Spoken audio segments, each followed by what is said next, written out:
This is the Command Post Games Pub Battles title, Marengo. Going to do a playthrough here. Had a number of chances to play through it. Learned a few things. There's also some really good clarifications on both the map and some rules questions available via the community, so that helped a lot. So we're going to take a look at the opening setup here. One of the most useful clarifications on the map is right up here on the north side.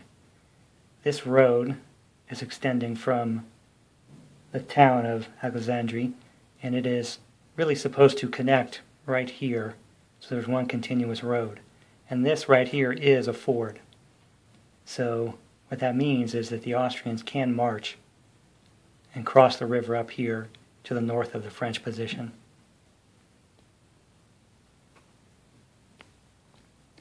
Now the opening positions have the French spread out very thinly here to the left side, and far in the back is the reserve. All the pieces are turned up just so we can see the faces, but for gameplay we'll set them on their sides to show that they're fresh. Starting with the reserve, we have Murat and his cavalry, Napoleon and the guard along with artillery, and then this unit here is actually part of Desaix's division, but he doesn't arrive until later as a reinforcement, so for the time being it is part of Napoleon's command. Jumping forward to the town, you can see this is Victor's command. And there's his headquarters, his leader, and Lannes is here on the left. And they're basically just spread out in a defensive position here. And the French do set up first, so that gives the Austrian a chance to set up, as best advantages them based on the French setup. On the other side of the river, we have the Austrian setup. The Austrians essentially have a left, a middle, and a right command. So the middle command is the largest one by far, and then the left and the right are much smaller. So they're set up essentially in road column to take advantage of these crossing points. So as I pointed out, that bridge that's, or rather ford that's up here,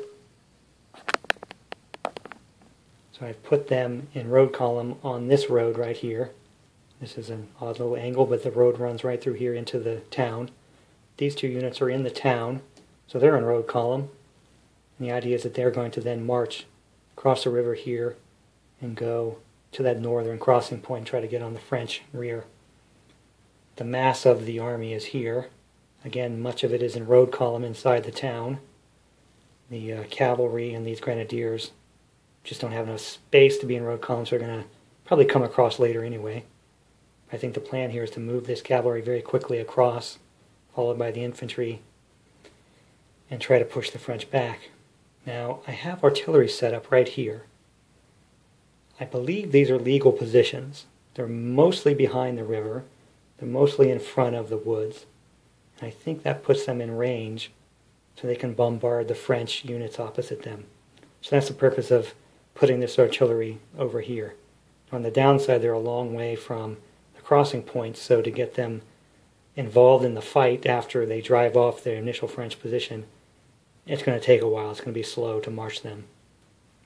And then the right here, these guys are also set up in road column, and they're going to try to cross right here, this ford, and move up on the French left. I think these are valid positions. I think they're valid setup based on the clarifications I've read about. So that's going to be the opening. The Austrians will have a turn 0, which is essentially their surprise move. The French don't get to move that turn, and then it'll pick up with a normal 8-turn game. So I will set the pieces back to their normal side. This indicates they're fresh. When they're turned up like that, that means they're spent, which is effectively a loss in combat terms and readiness terms. And then we'll get on with turn 0. Since turn 0 is the Austrian surprise move turn, we'll only be moving, of course, Austrians this turn. So the way the turns proceed is that you take command chits representing each command on the field, put them in a cup, and then draw them one at a time. Since the French won't be moving this special turn, just means we'll be able to draw these Austrian chits. The order isn't going to matter that much since they're kind of all moving independently. So we'll draw the first one, and it is M for Melis, and that'll be the main body that's all right here. Kind of hard to see from a top-down perspective, but all of these forces right here, along with these artillery, are part of the M force. So the first thing I'll do is, I think, fire artillery. This artillery piece and that artillery piece have to be within one infantry move, or one of these small sticks. My homemade measuring stick. So the artillery can fire anywhere from the front to 45-degree angle. So I think we will fire that artillery right here at that French unit. So the way fire works is that you roll 3 dice. You have to get a 4 or more on a 6-sided die in order to get a hit. So we'll throw our dice here.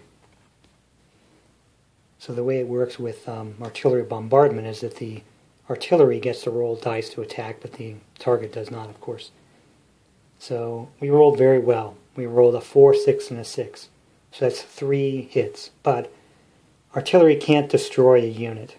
So essentially, the first hit causes them to become spent. The second hit forces them to retreat. In normal combat, a third hit would destroy the piece. But we're just going to go ahead and retreat this guy since he can't be destroyed. So a retreat is 1/3 of an infantry stick, since it's an infantry piece. I'll put him about right there. So that's our first artillery attack, and now our second one. I'm a little fuzzy on whether or not I can fire at him. I think I can. I think that's a flank attack. So we're going to bombard this piece right there. Now for that attack we rolled very poorly. Rolled a 1, 1, and a 2, so that means no hits, no damage to that French unit. So now we can just go ahead and move all of our forces for the center command here. Now this first unit is a cavalry, so we use the longer of the 2 sticks to measure cavalry movement. So I can move in road column up to 1/3 of a infantry move from the enemy. So that means I could possibly get the cavalry just about to this point. So I don't really need to measure it as well within my stick here. So I'm going to go ahead and move them here, and then I'm going to turn out of road column, which costs me a third of a move for the unit. That's a third of one of these cavalry sticks. So I think that'll end his movement. Now I have all of this infantry and artillery here in this town that I'm going to start moving.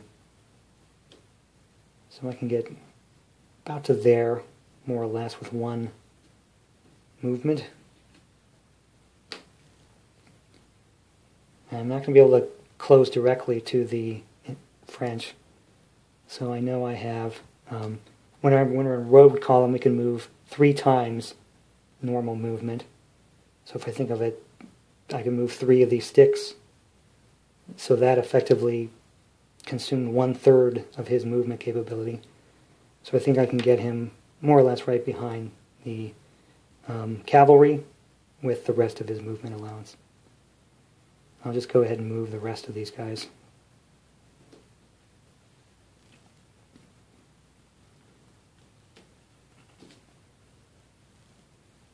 And get him to there. And the remaining, I'm going to move this artillery piece. I'm going to leave these guys in road column.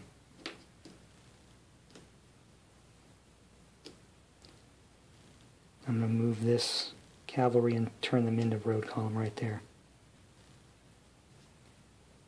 Now, the headquarters, I'm going to move, it moves with cavalry movement, or mounted movement, the long stick. So I'm going to put them right there.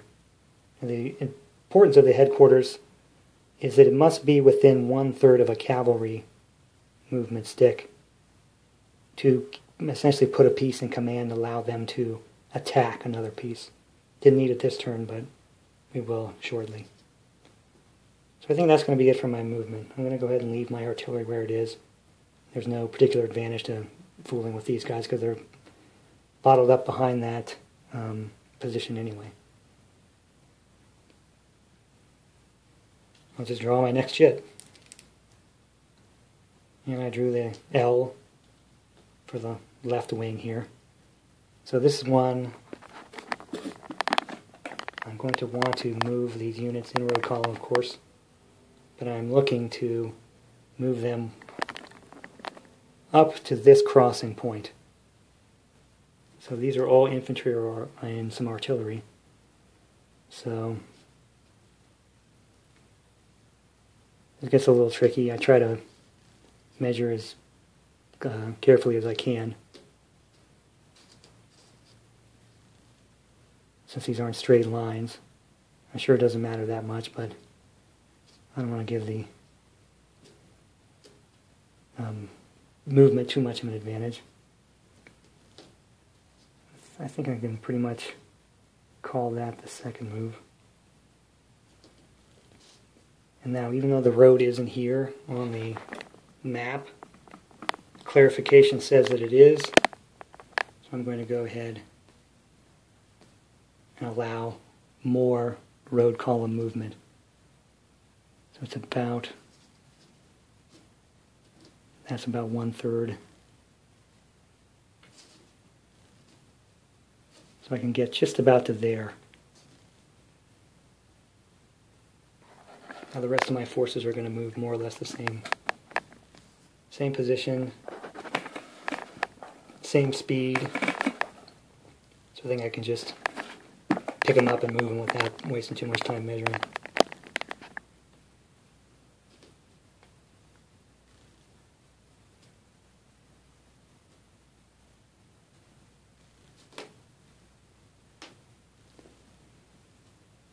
Now my headquarters here,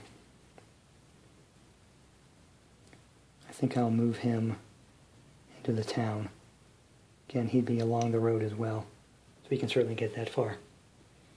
Then my last shit is going to be the right here. And these are the light troops, Jaegers and Grenzers. Now they're really right in front of the French here. So they can get about to that town in road column before they have to switch.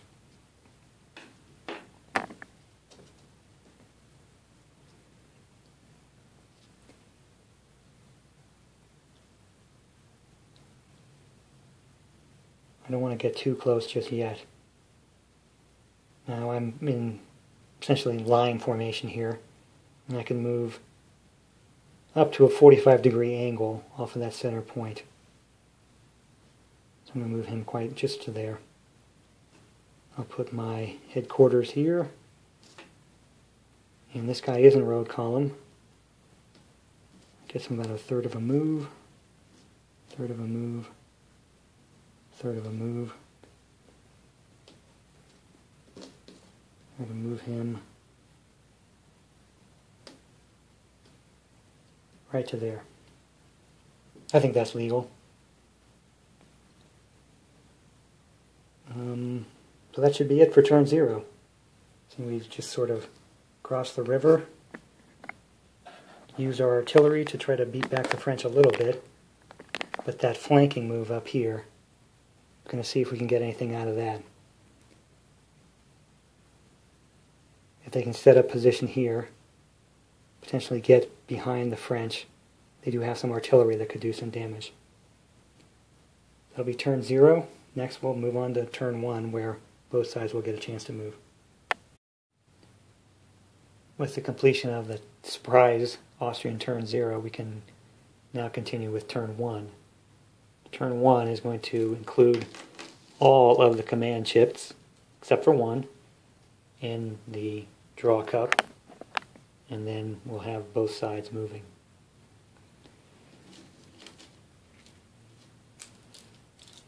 So we'll draw our first chit. And it is a V for Victor. And one of the most important aspects of the game is the random draw of the command chits, leading to a very unpredictable movement, but also the ability to alter that order. Every leader, represented by all these command chits and these headquarters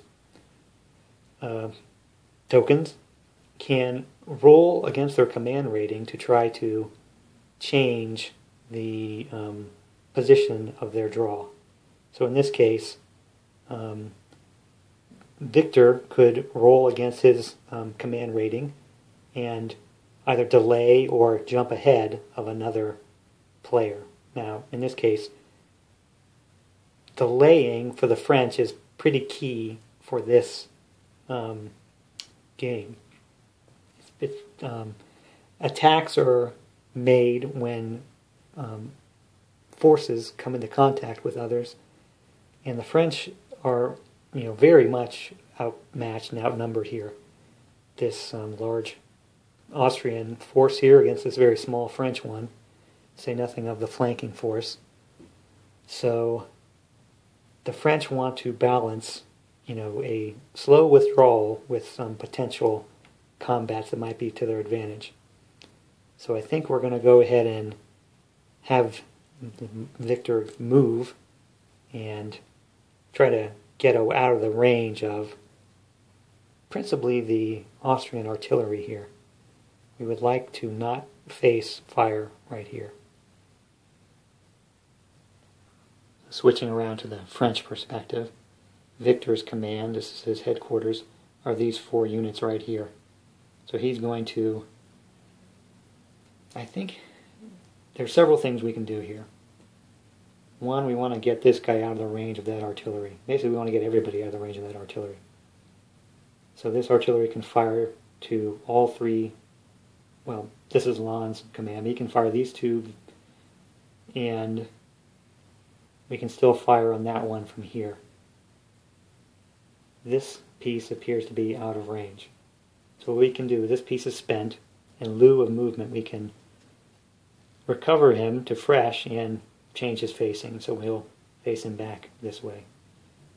These units we're going to go ahead and retreat. We have the Austrian right coming up on our right. That's the Austrian left. So I think we're going to try to move over this direction. So we change facing for free. We can move 1/3 of a movement there. This is a stream right there. Crossing that stream costs us 1/3 of a movement.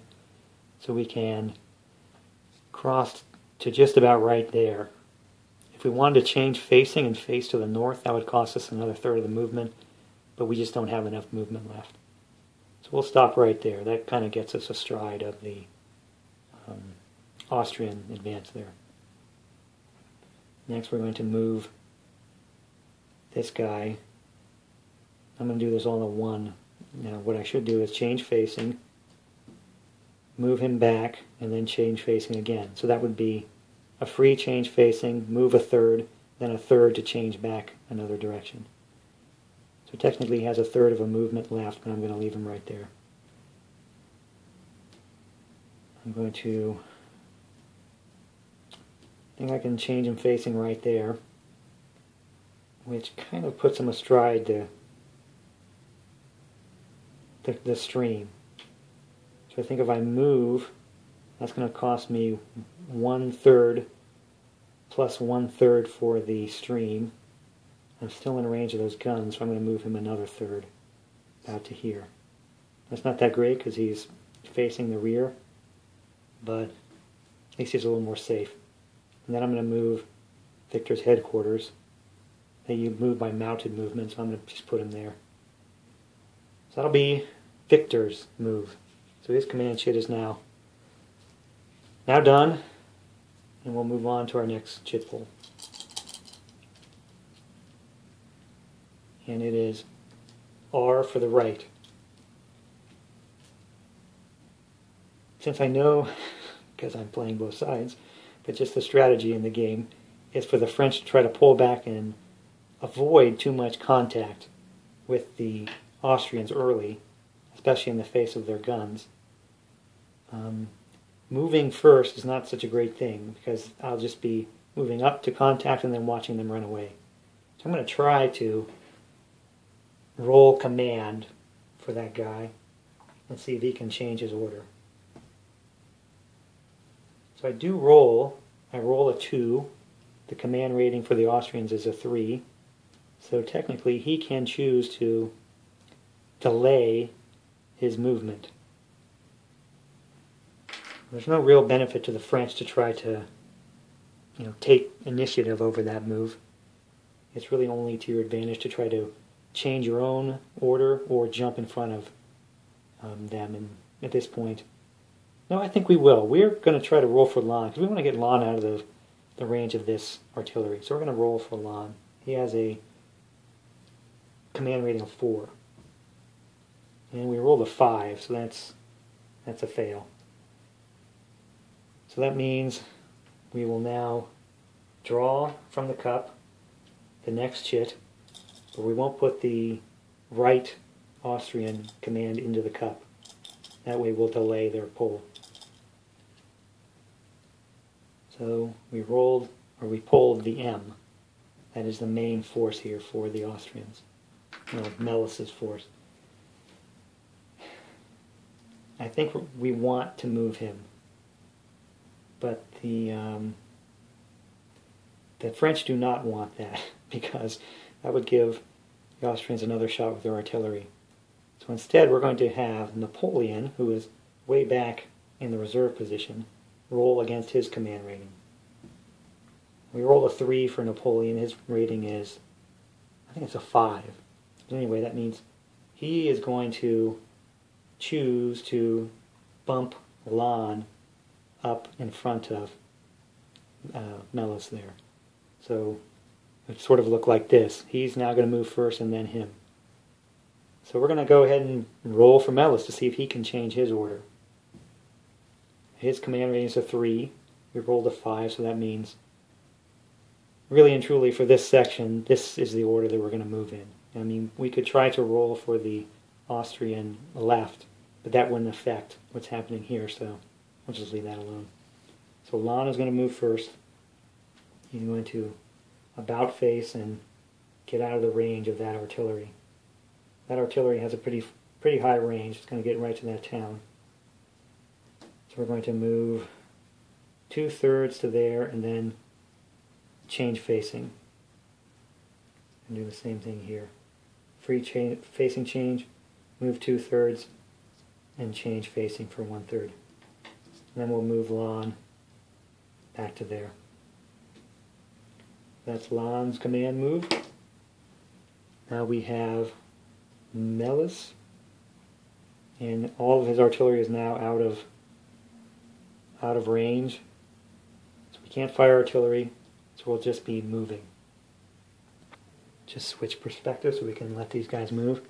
So here we have some cavalry, infantry, some artillery right there that's in road column, some more infantry that's in road column, and so on. So we're going to,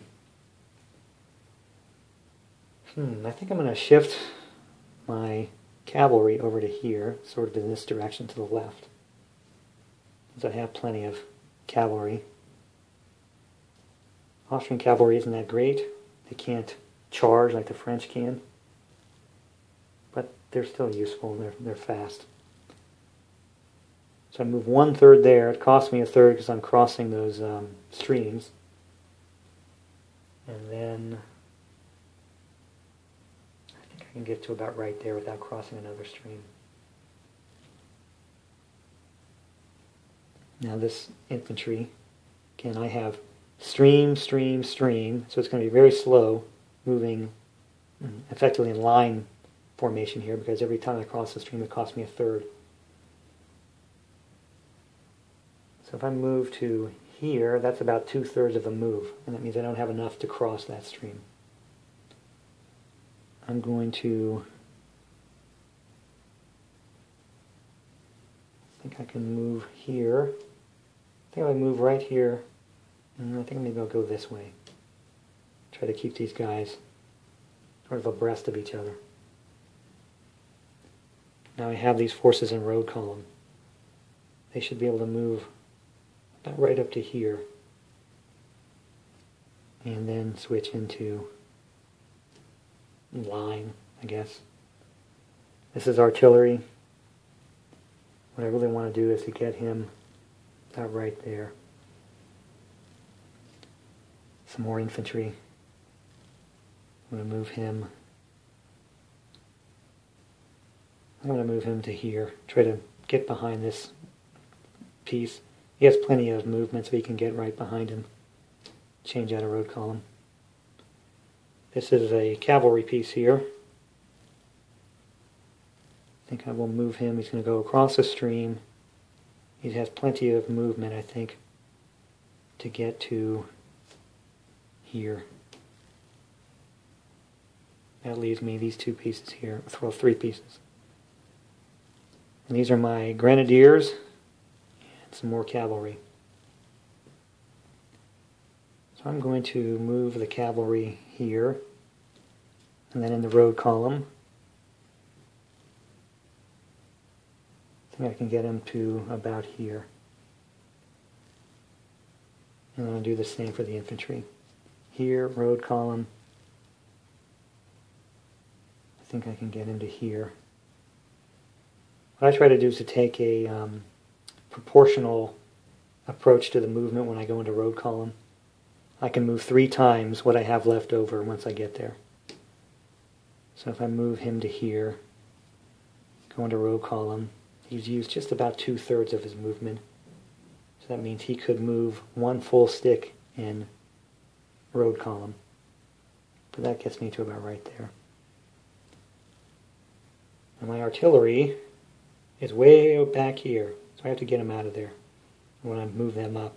So that was the cost of putting them into this position. So I'll switch facing. Because he's behind woods, it costs 1/3 to move through woods. I could, I think I can move him 2/3 to about right there. There is a road here, but I don't want to. It doesn't get me to my preferred crossing point, which is in the center here. I'm going to leave that artillery there. Maybe not. The French aren't going to counterattack. I better get them out of there. So I can move 2/3 to here. That will be the M command move. We'll go back to our cup. Draw the next one. It's the R. We don't have any particular advantage, for the French anyway, to change the order of this draw. So we'll just go ahead and let the Austrians move. Since Lannes has already retreated over here, all they can do is kind of chase him.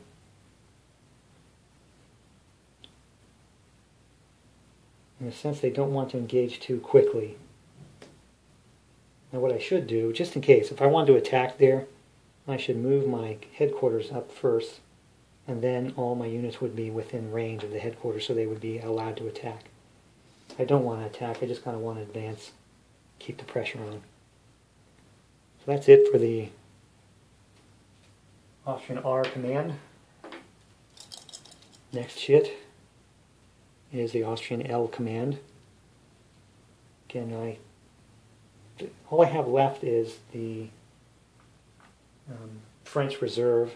They're too far away to be affected by any of this movement, so we're just going to let the L command move and not try to change any order.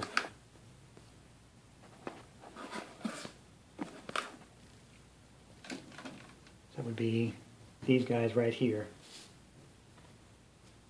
So the infantry, artillery, and then 2 more infantry pieces. Now they're right within range of the French, so they can't move any further along that road and road column. They have to switch out. They switch out a road column. That's 1/3. They're right along this stream, so I think I could move 1/3 to here. That would be the end of my movement. So again, this unit I think could move 1 on road column and then change out a road column. That is the artillery. I don't think he has enough movement left to get any further down that road. So these 2 units, I think I can get them to here and then change into line formation, whatever this normal facing is.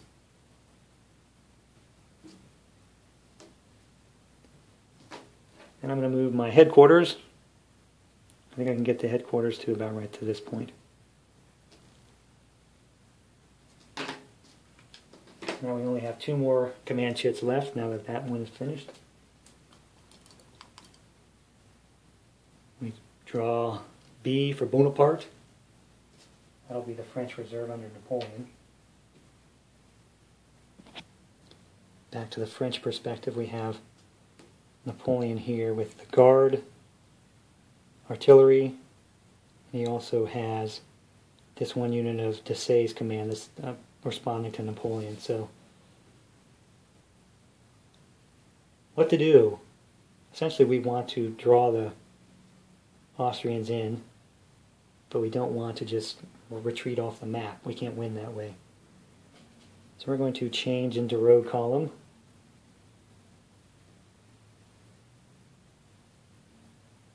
The artillery, so that's 1/3.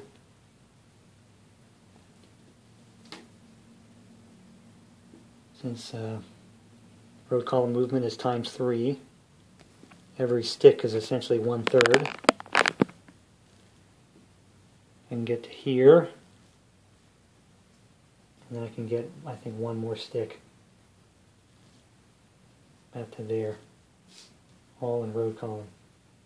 That's a little risky, since my Austrians are just right there, but it's legal because they're farther away than 1/3 of a infantry move. I think I can do the same thing with the Guard here. I have to,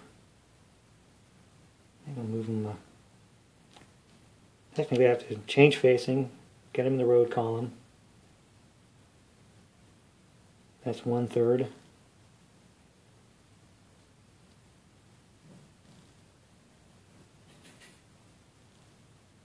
I think I can get them to about here. Now I will move Napoleon. He moves by mounted, the long stick. Since he's going to be pulling up the rear here, I'll just get him to about right there. That leaves this piece right there. So he will be in, I'll stride the road, so we'll turn him into road column. That's 1/3. I'm not sure what my best approach is here. I think I want to get him down to here.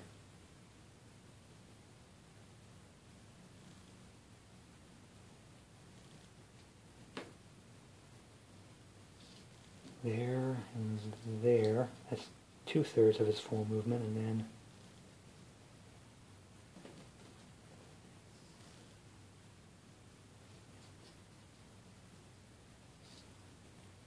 I wonder if this would be easier with a compass than this measuring stick.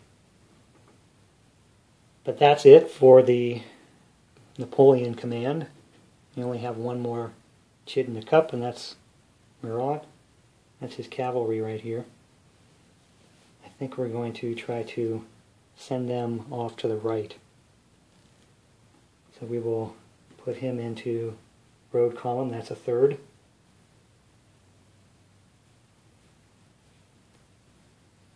And I can move there. And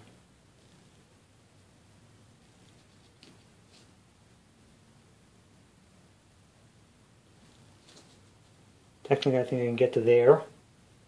That would be 1 full third of his movement.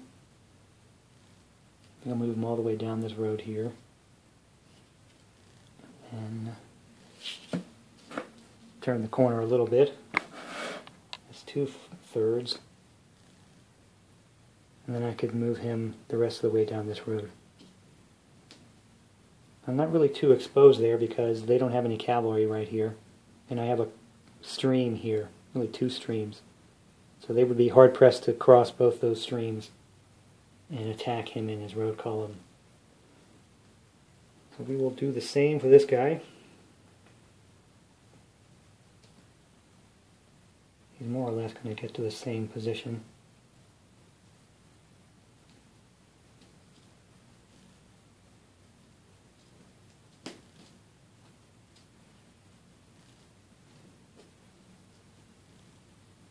Tiny bit left there.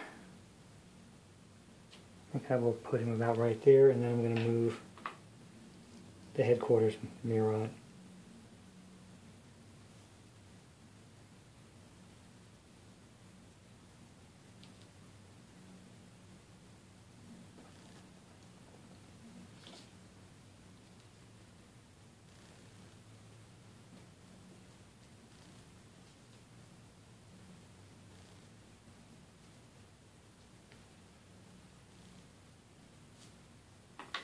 That's it.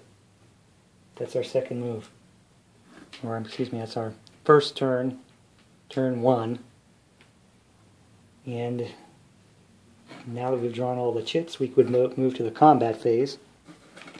But because no forces are in contact, in physical contact with one another, there won't be any combat.